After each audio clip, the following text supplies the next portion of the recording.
बढ़ते हैं आगे, बात अगली बड़ी खबर की करते हैं। कोरोना के नए स्ट्रेन को लेकर भारत में अलर्ट जारी है। दिल्ली में ट्रेस किए जाएंगे ब्रिटेन से लौटे 7,000 लोग।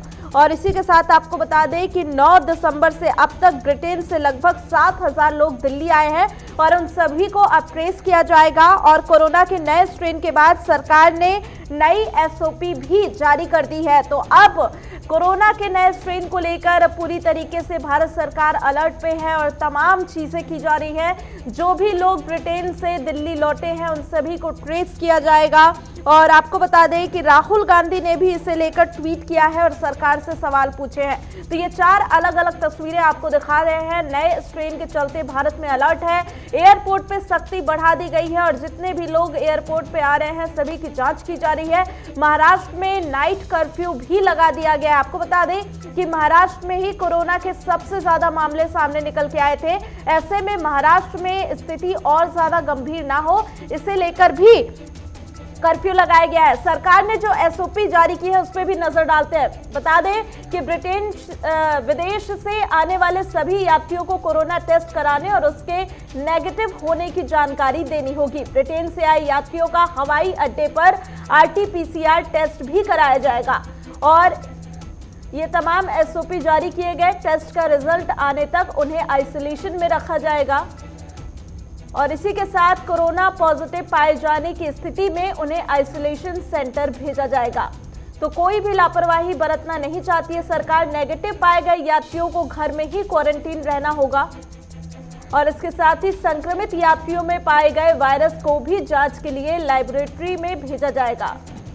यदि कोरोना का सामान्य वायरस हुआ तो उसका इलाज मौजूदा नियमों के तहत होगा और इसी के साथ नए स्वरूप का वायरस मिलने की स्थिति में उसे अलग थलग आइसोलेशन में रखा जाएगा। लगातार 2 टेस्ट नेगेटिव आने के बाद ही उसे कोरोना मुक्त माना जाएगा। साथ ही वायरस के नए स्वरूप से संक्रमित यात्रियों के 3 सीट आगे और पीछे तक यात्रियों के साथ साथ कैबिन में भी पूरी तरीके से सुरक्षा बरती जाएगी। तो कोई भी चांस सरकार नहीं लेना चाहती है। आपको बता दें कि नए स्ट्रेन को लेकर पूरी खलबली मची हुई है।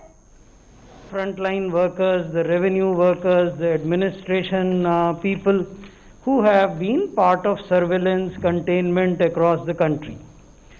देश में जो एक्टिव केसेस हैं वो अब कुल केसेस का 3% से भी कम हो गए हैं और जो प्रतिदिन नए केस आते हैं वो 173 दिन के बाद, लगभग 6 महीने के बाद 20,000 से भी कम नए केस 24 घंटे में आए हैं। देश में अब तक 16 करोड़ से ज़्यादा टेस्ट किए जा चुके हैं। 16 करोड़ 30 लाख टेस्ट किए गए हैं। ये विश्व की स्थिति है। आप देखेंगे कि यूएसए में 24 घंटे में 4 लाख नए केस आए। तो ये चिंता की बात है। हमारे चारों ओर ये परिदृश्य उभर रहा है। जो पिछले कुछ दिनों में पैसेंजर्स यूके से आए हैं, जहाँ जहाँ भी आए हैं उनके पहुँचों, उनको कांटेक्ट करें, उनकी क्लिनिकल कोई इश्यूज हुए, प्रॉब्लम हुई उसको समझें, उनके टेस्ट हुआ उनको देखा जाए, रिजल्ट्स को देखा जाए कि उनमें से कितनों को बीमारी हुई या नहीं हुई और फिर आगे समझा जाए कि इसमें कोई अनयूजुअल बात है कि नहीं है। और अगर संभव हो सके और वो एक्टिव हैं अगर, तो उनमें स्पेसिमन लेके उनके वायरस को कल्चर करके उसी तरह से जेनेटिक सीक्वेंसिंग की जाए जिसकी मैंने बात अभी तक की है। तो ये एक मेजर लिया गया है और इनकमिंग पैसेंजर्स के लिए आरटी-पीसीआर का क्राइटेरिया बनाया गया है कि वो आरटी-पीसीआर उनका होगा। उसके बाद अगर पॉजिटिव हैं तो जैसे पॉजिटिव्स को हम ट्रीट करते हैं। तो चलिए एक नजर ग्राफिक्स के जरिए कोरोना के मामलों पर भी डाल लेते हैं। किस तरीके से भारत में कोरोना के जो मामले बढ़ते हुए दिखाई दे रहे थे, अब कोरोना के नए स्ट्रेन ने समस्या बढ़ा दी है। कोरोना को लेकर भारत में अलर्ट है। ब्रिटेन में कोरोना वायरस का नया स्ट्रेन VUI 2020-12/01 है और 31 दिसंबर तक ब्रिटेन से आने जाने वाली सभी उड़ानें रद्द कर दी गई हैं। ब्रिटेन और यूरोप से आने वाले सभी यात्रियों को क्वारंटीन किया जाएगा और साथ ही महाराष्ट्र में नाइट कर्फ्यू रात 11 बजे से सुबह 6 बजे तक के लिए लागू रहेगा।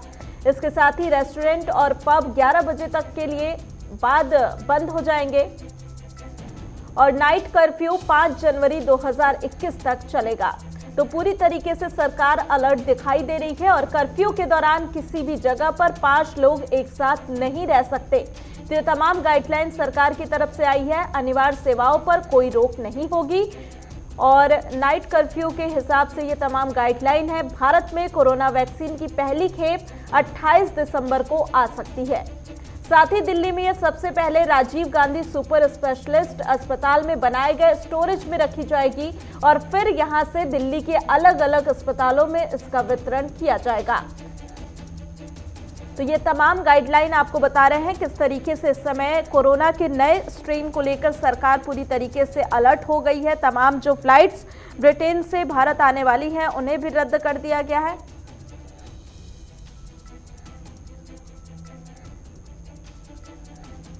साथ ही भारत में जो वैक्सीन आने वाली है इसे लेकर दिल्ली एयरपोर्ट के सीईओ क्या कह रहे हैं वो भी देखिए।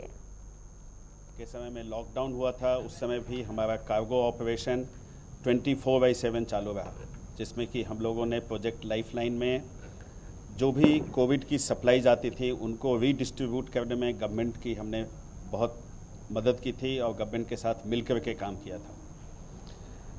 आज भी जब हम इस दौर पे हैं जबकि हमारे कोविड वैक्सीन्स अलग अलग जगह से फाइनल स्टेज ऑफ ट्रायल में है और वो लॉन्च होने के स्टेज पे है, तो हम लोगों ने अपने आप को प्रिपेयर किया है जिससे कि हम जो भी वैक्सीन्स यहाँ आएँ उसको रीडिस्ट्रीब्यूट करने में पूरी तरह से गवर्नमेंट के साथ काम कर सकें।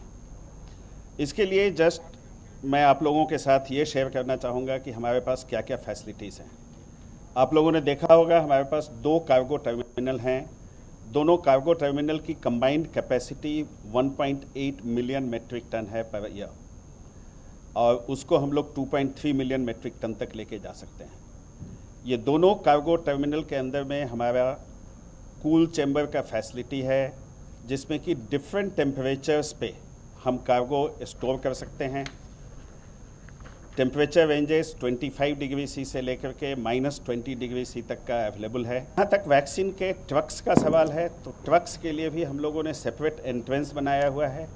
एक ट्रक मैनेजमेंट सिस्टम है जिसपे कि वो प्री बुक कर सकते हैं अपना स्लॉट, जिससे कि ट्रक्स को वेट नहीं करना पड़े, क्योंकि वो बहुत इम्पॉर्टेंट है। अगर आपके पास फास्ट रोटेशन करना है और आपको फास्ट कोविड वैक्सीन आपको आउट करना है एक बार जब आप रिसीव कर लें, तो वो बहुत ही इम्पॉर्टेंट चीज़ है। तो हमारे पास उसकी भी फैसिलिटी है जिसमें कि ऑनलाइन ट्रक बुकिंग कर सकते हैं और उसके बाद वहाँ से वो डायरेक्ट डिस्पैच हो सकता है। तो ये कुछ फैसिलिटीज़ हैं जो कि मैं आप लोगों से शेयर करना चाहता था। और हम लोगों ने ये भी इंश्योर किया है कि कार्गो टर्मिनल में जो ऑपरेटिंग स्टाफ है उसका हम सफिशिएंट तरीके से ट्रेनिंग कर सकें, जिससे कि हर एक टाइप के वैक्सीन को कैसे हैंडल करना है उनको पहले से उसकी इन्फॉर्मेशन रहे। तो हम लोग रेडी हैं। जैसे ही वैक्सीन की यहाँ डिलीवरी होगी तो दिल्ली एयरपोर्ट फिर से गवर्नमेंट के साथ कंधे से कंधा मिल